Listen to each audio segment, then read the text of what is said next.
مساء الخير ومساء الفل على كل حبايبنا الحلوين. ازيكم يا حبايب قلبي؟ عاملين ايه؟ يا رب تكونوا بخير جميعا، اللهم امين يا رب العالمين.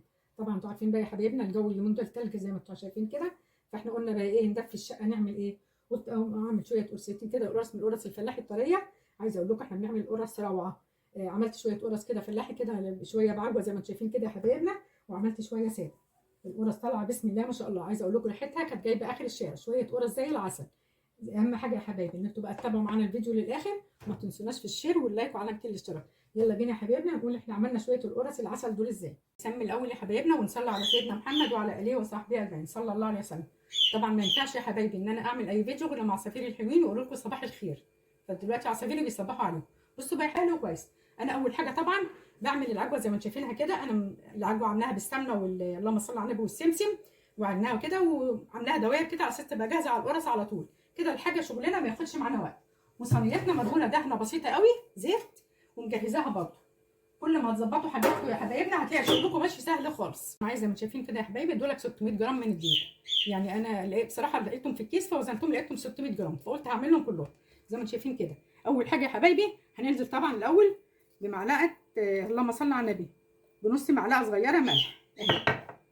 نص معلقه صغيره ملح، معلقه صغيره بيكنج باودر، زي ما معوداكم كده يا حبايبنا في المعجنات. اللهم صل على النبي، دول معلقتين كبار نشا.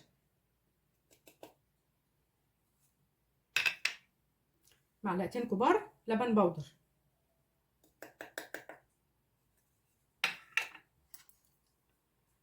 دول 3 معالق سمسم، دي حاجه اختياريه يا حبايبنا، سمسم محمص. معلقتين كبار سكر ابيض، كل ما السكر يكون ابيض يا حبايبي هتلاقوا نفس لون القرصه شكلها حلو. ادي كده معلقه، ادي الثانيه. وهنبدا نقلب المكونات الجافه كلها مع بعضها. ربنا يهدي العصافير. ومعايا هنا زي ما انتم شايفين يا حبايبنا دي كوبايه الا ربع سمنه على زيت، يعني حاطه تقريبا الثلاث ارباع سمنه والربع زيت. الاول خالص ان انا هديهم تسيحه بسيطه كده في الميكرويف. زي ما شايفين كده يا حبايبي انا اديتهم بس يا دوبك تسيحه بسيطه كده في الميكرويف. هبدا انزل بيهم على الدقيق. بسم الله الرحمن الرحيم.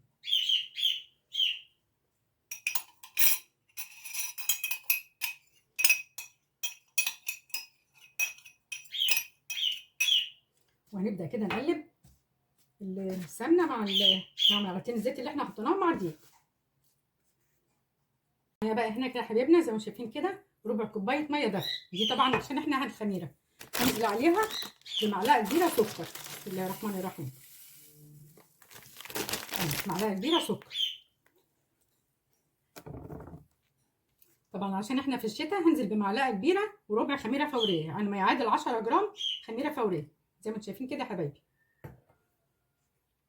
وهنقلب بقى كده الخميره مع السكر.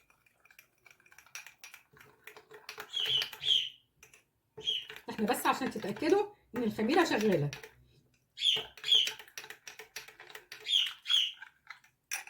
كده بقى ركبنا كده يا حبايبنا الخميره اهي كده على جنب. وهنبدا بقى كده ايه، احنا عايزين الدقيق مع السمنه كده مع الزيت تبقى عامله زي الرمل. بسم الله الرحمن الرحيم.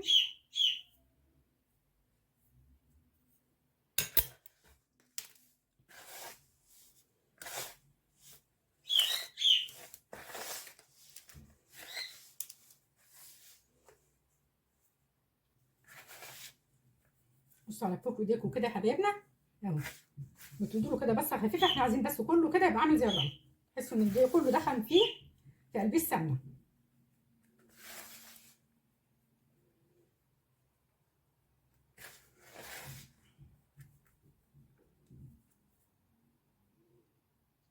زي ما شايفين كده يا حبايبنا بعد ما فركت كده الدقيق مع السمنه كويس اهو شايفينها اهو.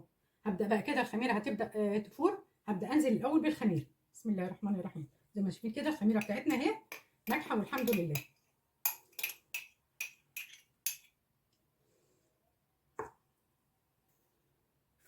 هنبدا كده نلم الخميره كده مع الدقيق.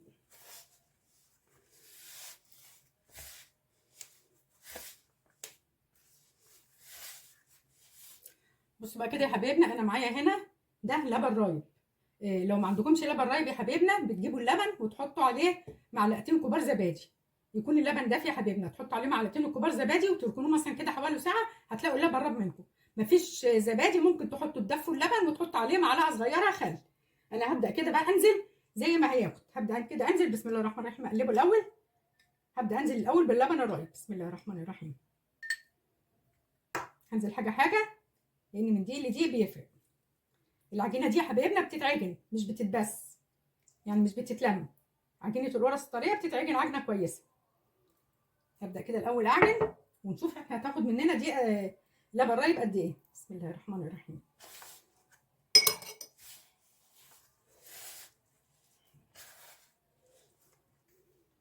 كده العجينه لسه محتاجه يا حبايبنا، فحطيت كده شويه ميه دافيه نفس الكوبايه اللي كان فيها اللبن، وهنزل برده بشويه شويه. احنا عايزين العجينه بتاعتنا لا طريه ولا يابسه، تبقى في المعقول. بتلاقوا العجينه كده شويه ملزقه في ايديكم يا حبايبنا، كل ما هتعجنوها هتلاقوا العجينه لمت معاكم وخلعت من قلب الطبق زي ما انتم شايفين كده، شايفينها ملزقه كده في الايد. بس احنا قلنا العجينه دي لازم تتعجن كويس. شايفين كده يا حبايبنا العجينه بقت زي الفل، وزي ما شايفينها خلعت من الطبق. طبعا انا عملتها عجينه كويسه. عايزه اقول لكم يا حبايبي العجينه احنا عايزينها لا طريه ولا يابسه. العجينه لو طريت منكم القرصه هتفرش منكم في قلب الصينيه. شايفين العجينه زي الفل. عايزه اقول لكم بقى يا حبايبي خدت مني بالظبط لبن رايب مع شويه الميه الاخرانيين حوالي 350 جرام. هغطي بقى كده العجينه يا حبايبنا يا دوبك تريح بس حوالي 5 دقائق، وبعد كده ارجع لها على طول. بسم الله الرحمن الرحيم.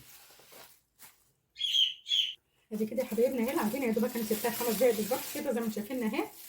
نبدا بقى ايه نقطع العجينه. طبعا القرصه تبع ما انتم عايزينها، عايزين حجمها كبير عايزين حجمها صغير، دي حاجه بترجع لكم يا حبايبي. بسم الله الرحمن الرحيم. انا هبدا الاول كده هقطع نصها اللي انا هعمله بعجوه. بسم الله الرحمن الرحيم.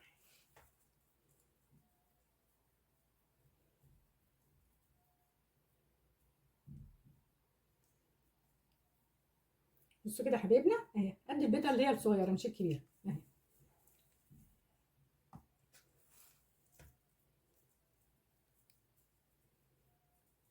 اهم حاجه ان انتوا بتقفلوا كده على العجينه كويس.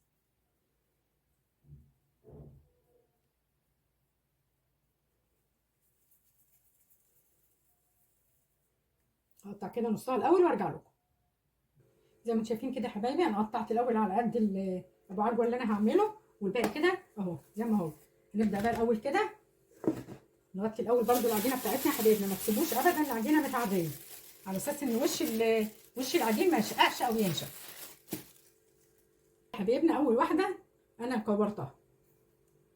هنبدا كده نفرد الاول كده بايدينا فرده بسيطه. بسم الله الرحمن الرحيم. اهي على طبق على رخامه على ايديكم زي ما يعجبكم يا حبايبي. تبداوا كده تفردوها كده شويه، بس تخلوا الجزء اللي في النص ده محمل شويه، يعني ما تخلوش اللي في النص ده خفيف، بنسيبه تقيل شويه عن اللي بره. بسم الله الرحمن الرحيم. لان دي القرص اللي هي هتتعمل بعجوه. العجينه بسم الله ما شاء الله زي الفل.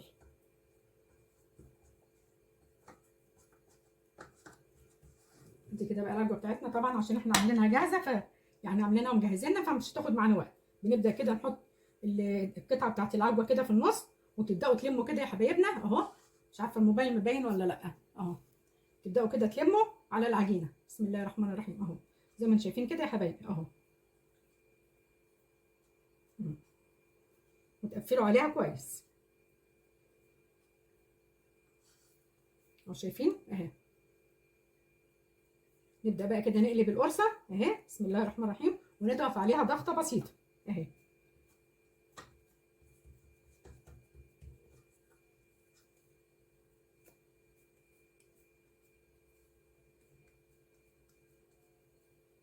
ادي كده يا حبايبنا شايفين القرصه، وده السمك اللي انا عايزاه اهي، يعني اقل من سنتي بحاجات بسيطه. هنبدا بقى نرصها في قلب الصينيه. انا قايله لكم يا حبايبي ان انا الصينيه دهنها يا دوبك دهن زيت خفيفه قوي. هتحطوا كده القرصه في قلب الصينيه اهي. بصوا كده يا حبايبنا اهو. حطيت كده القرصه الثانيه زي ما انتم شايفينها. لازم تسيبوا مسافه بين القرصه والقرصه زي ما انتم شايفين كده يا حبايبنا. القرص دي لما بتخمر بتريح شويه. احنا عايزين القرص في الفرن تاخد سوا، تبقى من الجناب كده متحمره، ما تبقاش من الجناب نايم. هخلص كده كل القرص ام عجوه وارجع لكم. ادي كده يا حبايبي خلصت اهو بعجوه زي ما انتم شايفينه كده اهو. وادي بقيه الابعاد. هبدا بقى كده هنبدا نعمل القرص الساده. بسم الله الرحمن الرحيم. عايزه اقول لكم برده انا قطعتها برده رفع اهي. هنبدا برده كده نمسك العجينه بقى كده اهو كده يا حبايبنا. دي بقى الساده دي ما بتاخدش وقت خالص اهي. وتبداوا تلفوها في ايديكم كده اهو. بسم الله الرحمن الرحيم. اهي بسم الله الرحمن الرحيم. وتبداوا كده اهو في ايديكم كده يا حبايبنا، وتبداوا تضغطوا عليها ضغطه بسيطه بايديكم، ما بتاخدش وقت خالص اهو. شايفين اهي القرصه طالعه بسم الله ما شاء الله. شايفين القرصه اهي. هنبدا نحطها بقى في الصينيه يا حبايبي. انا الصينيه اللي هي لما صلى على ابو عجوه ما كملتش، هكمل الصاج اللي هو ابو عجوه اهو. ولازم تسيبوا مسافات يا حبايبنا. بصوا اهو زي ما انتم شايفين كده اهو، لازم نسيب المسافات دي. هكمل بقى كل القرص كده بالطريقه دي وهرجع لكم يا حبايبنا. اهي القرص كلها خلصت اهي. اهي بسم الله ما شاء الله. طلعنا الثلاث صينيات دول اهو زي ما شايفين كده. هبدا بقى دلوقتي هقول لحبايبنا ان انا هغطيهم وهسيبهم يختمروا يعني مثلا حوالي نص ساعه كده، ولما اجي ادخلهم الفرن انا هوريهم لكم، هقول لكم هنعمل فيهم ايه تاني. بسم الله الرحمن الرحيم. بس لازم طبعا الاول نغطيهم يا حبايبنا عشان الجو ساقع. هغطيهم بقى يا حبايبي نص ساعه كده وارجع لكم يكونوا اختمروا شويه. دي كده يا حبايبنا اهي القرص. انا بعد ما سبتها كده حوالي ساعه الا ربع حجمها تضاعف. هنبدا بقى نقول لكم احنا هنعمل فيها ايه. بسم الله الرحمن الرحيم. طبعا انا بحط دي عشان تبقى حاجز عن الفوطه. القرص المعجوه بقى طبعا يا حبايبي لازما هعلمها. بسم الله الرحمن الرحيم. عايزه اقول لكم دلوقتي ان انا مشغله الفرن بقى له حوالي ربع ساعه معايا بقى كده زي ما انتم شايفين كده يا حبايبنا. ده موز جديد اهو. بسم الله الرحمن الرحيم اهو. هنبدا بقى نعلم القرص اللي هي بالعجوه كده. هنبدا نعلم القرص كده، كل قرصه كده نديها شرطتين كده بالموس. زي ما قلت لكم الموس انا مطلعاه قصادكم. الموس لازم يكون جديد، اوعوا تستعملوا موس مستعمل لا قدر الله يعمل لكم تسمم اهو كده يا حبايبي اهو. طبعا عشان انا عندي القرص عامله جزء بعجوه وجزء ساده. لو القرص كلها عجوه انا ما كنتش علمتها. اهي زي ما انتم شايفين كده يا حبايبي اهي كلها هتتعلم بالطريقه دي كده يا حبايبنا. اهي القرص اهي بعد ما علمتها زي ما انتم شايفين كده اهي. وطبعا القرص الثانيه دي برضو علمت فيها جزء لان فيها جزء ساده وفيها جزء بعجوه. عصافير الحلوين برضو ما فيش فايده، ما فيش فايده في كل فيديو لازم يعملوا لي دوشه. انا قايده بقى الفرن البوتاجاز دلوقتي يا حبايبي بقى له ربع ساعه. هحطهم على الرف الاوسط في النص على درجه حراره 180. لو انتوا بعد ربع ساعه كده يا حبايبي لقيتوا القرص بدات تحمر من تحت هتشغلوا لها الشوايه من فوق على نار هاديه. اهم حاجه يا حبايبي ان انتوا تتابعوا الشوايه. اول ما تخرج القرص ان شاء الله من الفرن انا هوريها لكم. هدخل طبعا اول صاجين انا عملته. دي القرص اهي يا حبايبنا زي ما شايفينها كده. القرص اهي خرجت من الفرن بسم الله ما شاء الله زي ما شايفين كده. القرص طبعا دي علشان القرص اصلا القرص اللي هي الفلاح الطريه اول ما بتخرج كده يا حبايبنا بنبدا نغطي القرص بفوطه قطن على اساس ان السخونيه ترد والقرص تفضل طريه زي ما شايفين كده يا حبايبنا. انا هغطي القرص ان شاء الله مجرد ما يهدوا كده شويه انا هوريكم القرص دي عامله ايه. عايزه اقول لكم القرص ريحتها طالعه بسم الله ما شاء الله اهي. اما تهدى بس القرص كده يا حبايبنا انا هوريكم القرص دي كده يا حبايبنا. اهي القرص بعد يا دوبك ما هدي ادي كده القرص الساده. شايفين شكل القرص بسم الله ما شاء الله. شايفين القرص عامله ازاي. القرص قبه وجميله وشايفين سواها. شويه قرص بقى عايزه اقول لكم ايه ريحتهم جايبين اخر الشارع. ودي القرص ام عجوه. شايفين شكل القرص اهي. شويه قرص زي العسل والله اهو. ادي اهو بسم الله الرحمن الرحيم. زي ما انتم شايفين كده يا حبايبنا القرص طالعه بسم الله ما شاء الله. شايفين شكل القرصه. القرص قبه والقرص زي الفل. عايزه اقول لكم ريحتها وطعمها جميل. القرص زي ما انتم شايفينها كده بسم الله ما شاء الله. عايزه اقول لكم بقى يا حبايبي لو الفيديو بتاعنا عجبكم ما تنسونوش بقى في الشير واللايك وعلامه الاشتراك. اترككم في رعايه الله والسلام عليكم ورحمه الله وبركاته.